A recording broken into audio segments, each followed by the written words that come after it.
Before we begin, consider this.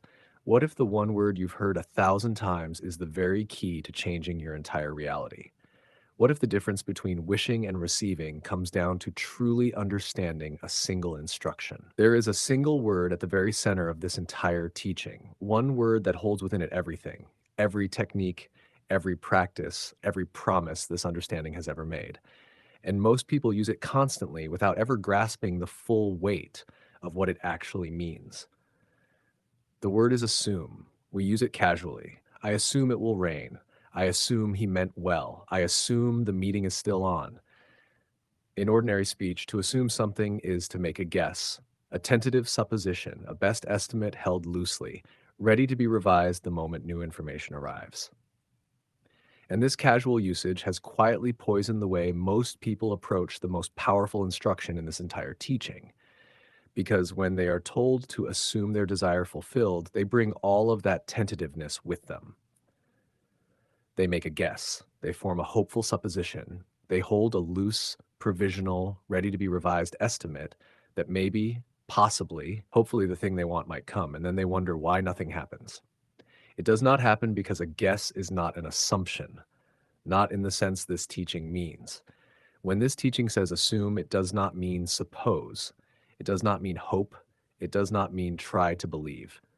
It means something far more total, far more committed, far more absolute. It means to take as a fact, to accept as established, to treat as settled, finished, beyond question, as real and as solid and as unremarkable as any other fact in your life.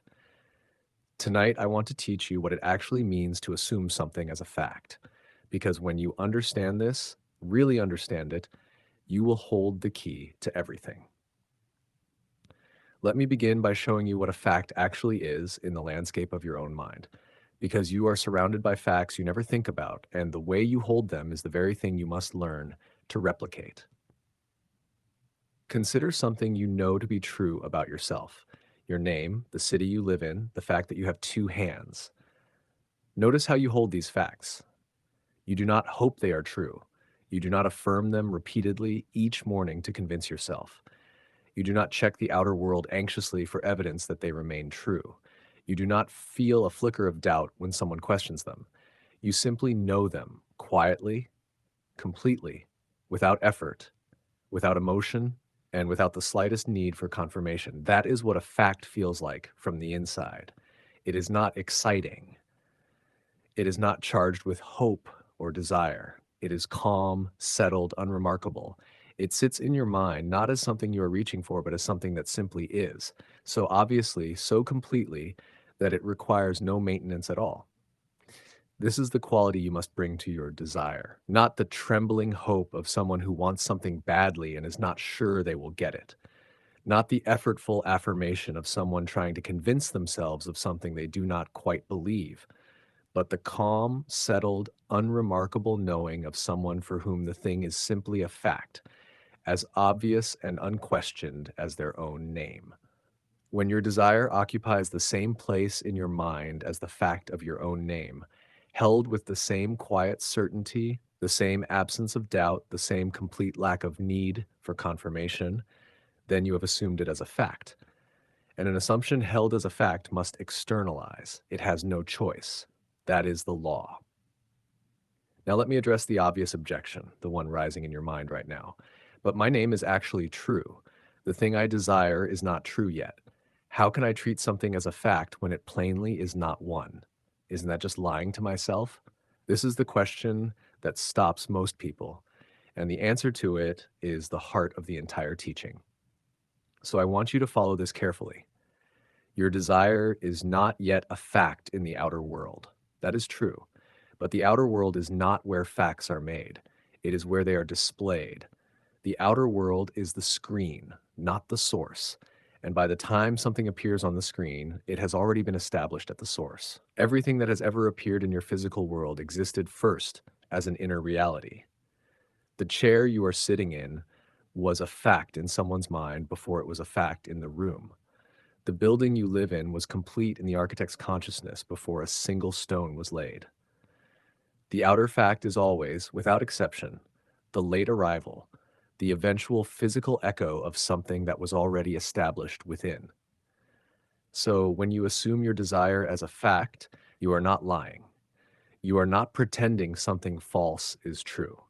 You are establishing the inner reality from which the outer reality must follow. You are creating the fact at the source, knowing that the screen will display it in due course. The person who waits for the outer world to make something a fact before accepting it as one has the entire mechanism backwards. They are standing in front of the screen, waiting for an image to appear, refusing to go to the projector, and they will wait forever because the image will never appear on the screen until it has first been placed in the projector. You are the projector. Your assumption is the film. Place the fact within. Hold it as settled, established, and beyond question, and the screen of your world must eventually display it. I want to talk about the difference between assuming a fact and wanting an outcome, because this distinction is where most people's practice quietly fails. When you want an outcome, your attention is on the future, on the arrival, on the moment when the thing will finally come. There is a forward lean to it, a reaching and orientation toward something that is not here yet, but that you hope will be. When you assume a fact, your attention is on the present. The thing is not coming. It is here. It is not going to be true. It is true. There is no forward lean because there is nowhere to lean toward. You are already standing inside the reality, not looking ahead to it. This is a complete reorientation of the inner posture, and it changes everything. The person wanting an outcome lives in a state of perpetual anticipation, which, when examined honestly, is a state of perpetual not yet. And the law, reading that state of not yet, faithfully produces more not yet. The anticipation never resolves into arrival because the anticipation itself is the broadcast. The person assuming a fact has stopped anticipating. They are not waiting for the thing because, as far as they are concerned, the thing is already established. They have moved their inner clock past the moment of arrival and taken up residence in the reality where the desire is simply, factually, unremarkably real.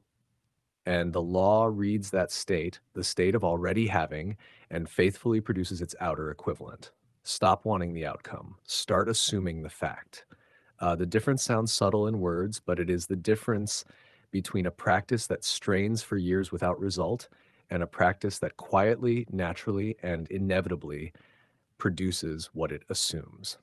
Let me show you how a fact behaves once it is genuinely assumed. When something is a fact in your mind, you do not defend it. You do not argue for it. You do not need to. If someone were to tell you that you do not live where you live, you would not feel a surge of anxiety and launch into a desperate defense. You would feel at most mild amusement. Their disagreement would not touch your certainty in the slightest because your certainty is not dependent on their agreement. The fact is simply true, regardless of what anyone says. This is exactly how you must hold your assumed desire when the outer world argues against it, and it will argue. The circumstances will present their evidence. The bank balance will say one thing while you are assuming another. The empty space where the relationship should be will insist on its emptiness. The body will report its symptoms while you assume health. In those moments, the temptation is to defend, to argue with the circumstances, to push against the evidence. But a fact does not argue. A fact does not need to.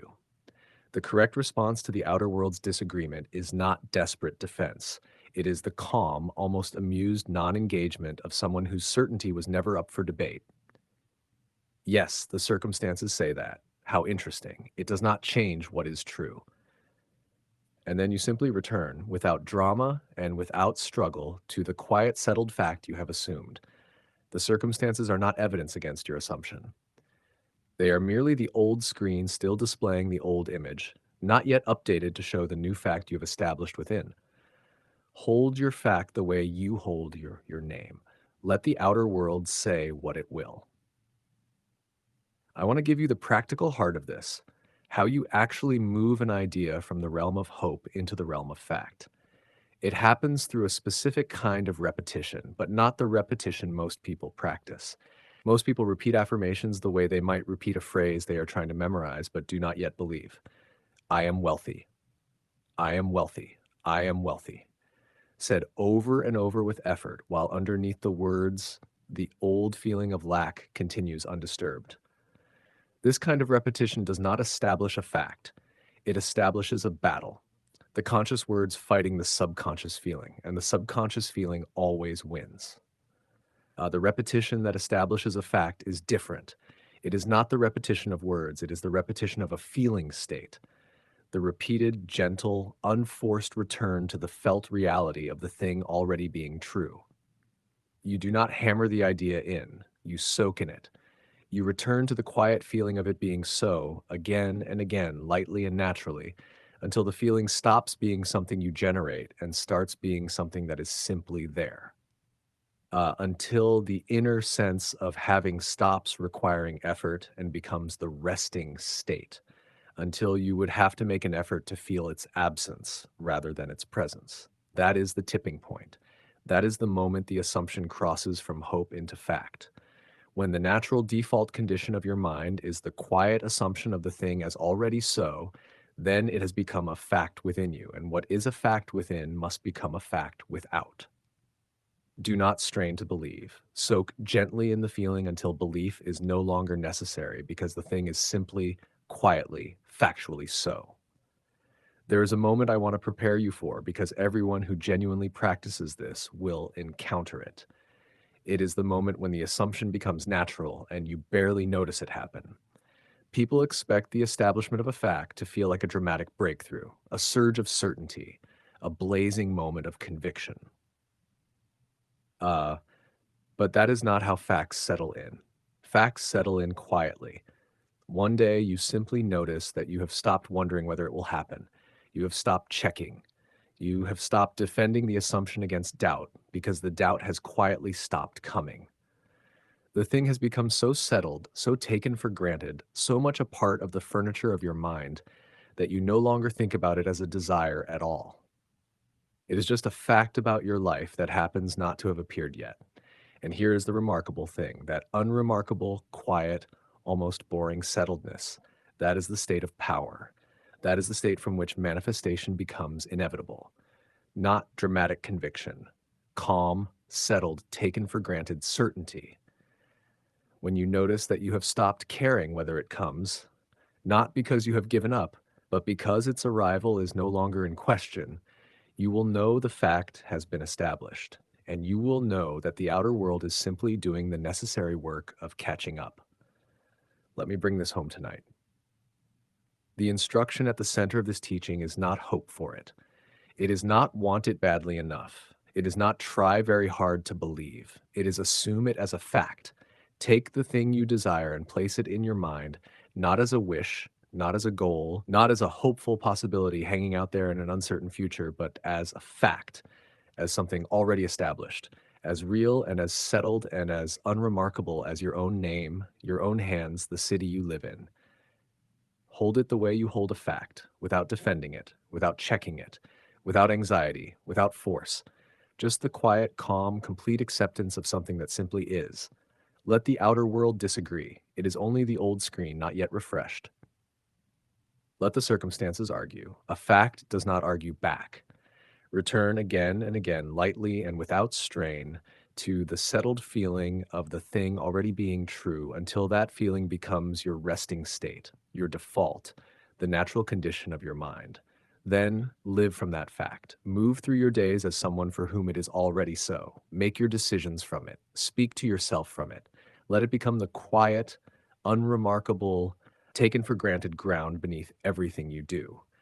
Because the moment your desire becomes a fact within you, held as completely and as calmly as any other fact you know, the outer world has no choice but to reflect it. It must update, it must refresh. It must, in its own time and through its own surprising means, display upon the screen of your life the fact you have already established at the source. Do not hope for it. Do not wish for it. Do not want it. Assume it as a fact and watch the world become what you have already quietly and completely decided is true. If this message spoke to you, take a moment to Substories and Quotes B for more timeless lessons, powerful stories, and life-changing insights delivered through words that stay with you long after the video ends.